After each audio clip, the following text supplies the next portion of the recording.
Eu quero compartilhar com você hoje, no Tempo de Pensar, sobre a ideia de que há tempo para todas as coisas. A Bíblia é muito clara nesse sentido. Quando você abre o livro de Eclesiastes, no capítulo 3, nós lemos tempo para tudo. E então, Salomão descreve aí que há tempo determinado para todo propósito debaixo do céu. E aí ele vai assim discorrendo, elencando ali que há tempo de rir, e tempo de prantear, e tempo de saltar de alegria, tempo de chorar. Sim, há tempo para todas as coisas. E nós precisamos entender essa questão do tempo para todas as coisas. E eu gostaria de trazer agora para o tempo de chorarmos a respeito das perdas que nós sofremos. Você vai chorar em determinado tempo da sua vida? Você vai chorar. Eu choro, eu já chorei, e eu ainda vou chorar diante de perdas. Mas nós precisamos entender que nas perdas nós temos o tempo para viver o luto e o tempo de sair do luto. Quando nós ultrapassamos esse tempo, isso se torna uma anomalia na nossa vida. Nós perdemos alguém, seja por questão de morte física ou mesmo por separação, né, no caso de um divórcio ou coisa semelhante. Perdemos algumas coisas e nós vamos chorar. A perda daquilo que nós tivemos é natural, faz parte do desenvolvimento ou da caminhada, melhor dizendo, do ser humano, chorar. E aí, quando nós abrimos lá o texto de 2 Samuel, no capítulo 12, nós vamos ler ali a história de Davi, o homem segundo o coração de Deus, que peca contra Deus. Tudo pelo desejo que ele teve a respeito de uma mulher que não era a sua.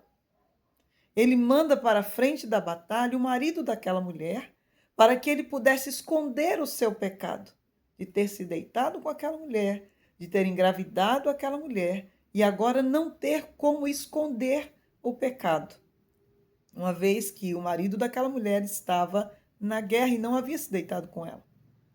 Ele sabia que o pecado seria exposto em algum momento. Então ele faz isso.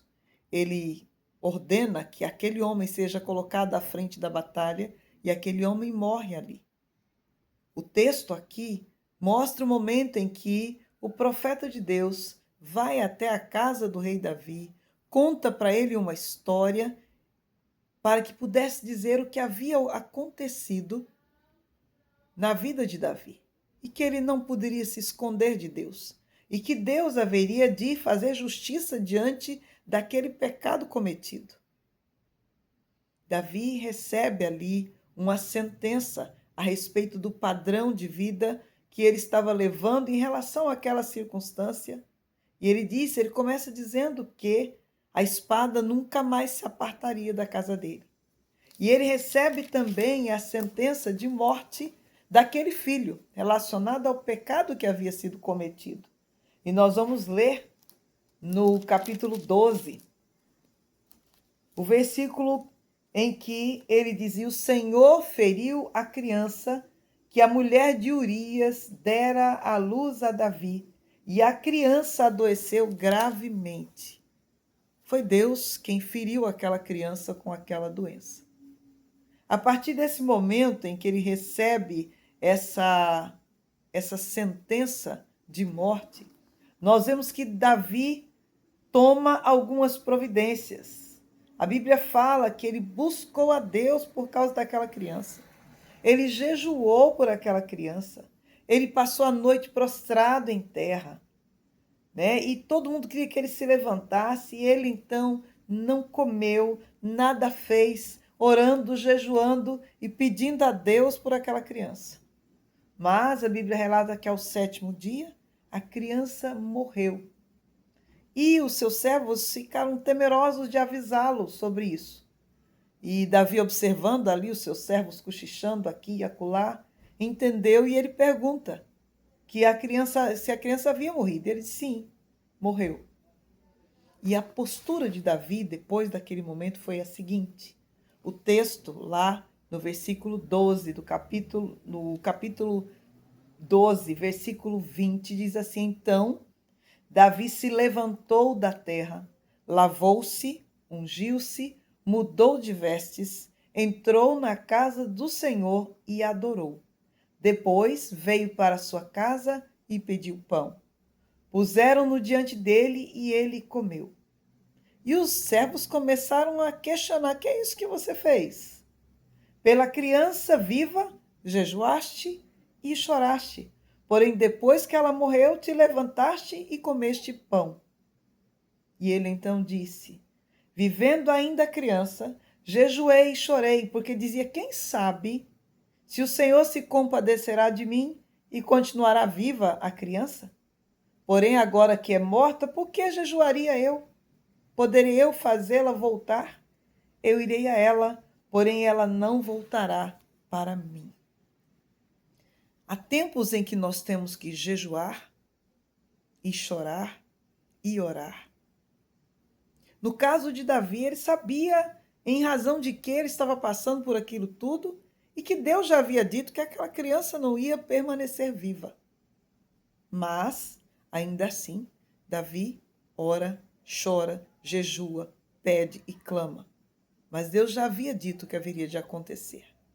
Ao cabo daqueles dias, ao saber da morte da criança, Davi toma uma outra posição. Se levanta, se banha, unge, veste novamente as suas roupas, vai para a casa de Deus adorar e também se alimenta. Podemos entender claramente que o tempo do luto, ele é essencial, é importante e necessário.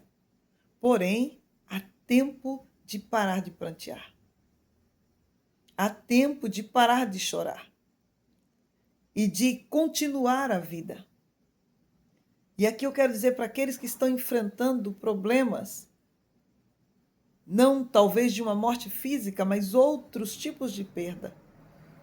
Se Deus já respondeu, e Deus disse que assim seria, é tempo de parar de prantear, tomar nova postura e seguir em frente. Foi o que Davi fez aqui. Aqueles homens, aqueles servos não entenderam. Como assim? Agora que diz, então, agora você se arruma e fica bem? Tudo tem um tempo determinado. E há tempo para você chorar e parar de chorar também. Há tempo de se levantar e tomar uma postura. Se houve perdas na sua vida, medite um pouco mais nesse texto de 2 Samuel capítulo 12. Veja e reveja a postura de Davi diante do que ocorreu. Quem sabe você precisa tomar essa mesma postura, levantar-se e andar, porque Deus tem algo para você continuar a fazer na sua vida. Terminou o luto? Levante e vá adorar a Deus. Que Deus te ajude nesse processo. É a minha oração. Pai, tem pessoas que talvez estejam vivendo o luto de uma separação, o luto, ó Deus, de uma perda financeira e ainda está chorando diante da perda. Pai, ajude essa pessoa a vivenciar o luto, mas depois se levantar e, pela graça do Senhor, continuar vivendo.